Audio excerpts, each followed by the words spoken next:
Bharati cements ఆస్తుల attachment కు సంబంధించి వైఎస్ జగన్ భారతిరెడ్డిలకు ఊరట లభించింది.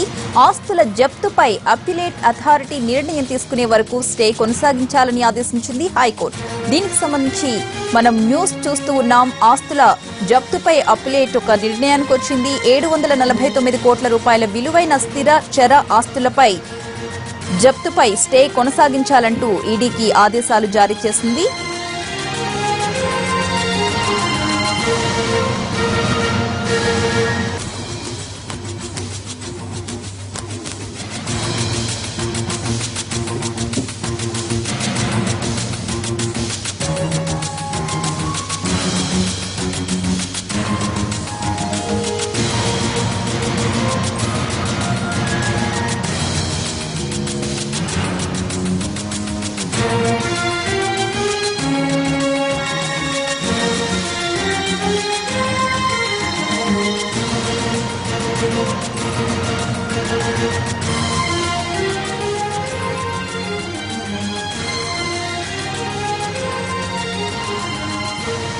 భారతీ సిమెంట్స్ ఆస్తుల అటాచ్మెంట్ కు సంబంధించి వైఎస్ జగన్ భారతిరెడ్డిలకు ఊరట లభించింది. ఆస్తుల జప్తుపై అప్పీలేట్ అథారిటీ నిర్ణయం తీసుకునే వరకు స్టే కొనసాగించాలని ఆదేశించింది హైకోర్టు.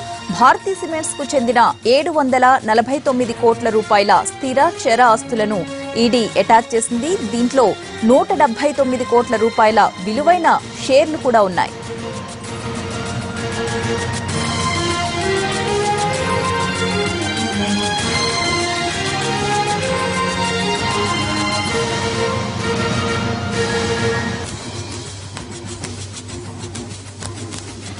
దీనికి సంబంధించిన పూర్తి అప్డేట్స్ అందించడానికి మా రిపోర్టర్ శర్మ సిద్ధంగా ఉన్నారు. శర్మ,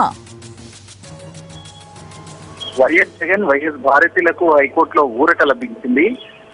గత ఏప్రిల్లో 750 కోట్లకు సంబంధించి ఈడీ ఆస్తుల విచారణలో భాగంగా జప్తు చేసింది. అందులో 177 కోట్లకు సంబంధించిన ఫిక్స్డ్ డిపాజిట్లు అలాగే షేర్లను తమ ఖాతాలోకి వేసుకుంది. అయితే మిగతా ఆస్తులు 750 కోట్లలో 177 కోట్లు ఫిక్స్డ్ డిపాజిట్లు షేర్లు పోను మిగిలిన ఆస్తులు ఏవైతే ఉన్నాయో స్థిరాస్తులకు సంబంధించి వాటిని కూడా తమ ఆధీనంలోకి తీసుకోవాలని ఈడీ చూస్తున్న సందర్భంలోనే హైకోర్టును వైఎస్ భారతి జగన్ తో పాటు మిగతా కంపెనీలు సిలికాన్, తండూర్ పవర్, క్లాసిక్ రియాలిటీ, భగవత్ సన్నిధికి సంబంధించినటువంటి కంపెనీలు కూడా హైకోర్టును ఆశ్రయించాయి. కానీ తమకు 45 రోజుల గడువు ఉంది అప్పీలేట్ అథారిటీకి వెళ్లేందుకు. కానీ ఈ లోపే 177 కోట్లకు సంబంధించిన ఫిక్స్డ్ డిపాజిట్లు షేర్లు ఈడీ తమ ఖాతాలోకి వేసుకుంది. అలాగే స్థిరాస్తులు ఏవైతే ఉన్నాయో వాటిని కూడా జప్తు చేసి తమ ఆధీనంలోకి తీసుకోవాలని చూస్తుంది. ఇది రాజ్యాంగ విరుద్ధం అనేటువంటి విషయాన్ని పిటిషనర్ తరపు లాయర్లు వాదనలు వినిపించారు. ఈ సందర్భంలో ఎన్ఫోర్స్మెంట్ డైరెక్టరేట్ తరపు లాయర్ కూడా వాదనలు వినిపించారు. తమకు వాళ్ళకి కొంత గడువు ఇచ్చి మాత్రమే ఆ డిపాజిట్లు కానీ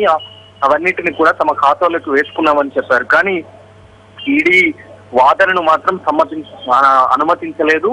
వీళ్ళైతే చెప్పారో 45 రోజులకు సంబంధించినటువంటి గడువు, ఆ గడువుకు లోపు 45 రోజుల గడువు ఉన్నందున సంబంధిత అప్పీలేట్ అథారిటీ ఢిల్లీలో ఉంటుంది కాబట్టి వాళ్ళ ముందుకు ఈ పిటిషనర్లు వెళ్లాల్సి ఉంటుంది. తమకు జరిగినటువంటి అంశాన్ని వాళ్ళు ఆ అప్పీలేట్ అథారిటీ ముందు వెళ్లబుచ్చుకున్న తర్వాత ఆ కోర్టు అప్పీలేట్ అథారిటీ నిర్ణయాన్ని బట్టే ఈ ఆస్తులకు సంబంధించిన జప్తు కానీ అలాగే ఫిక్స్డ్ డిపాజిట్ల వ్యవహారంలో తదుపరి తీసుకోవాల్సిన చర్యలపైన కానీ స్టే విధిస్తున్నామనేటువంటి విషయాన్ని హైకోర్టు చెప్పింది. తాత్కాలిక ఊరట లభించింది.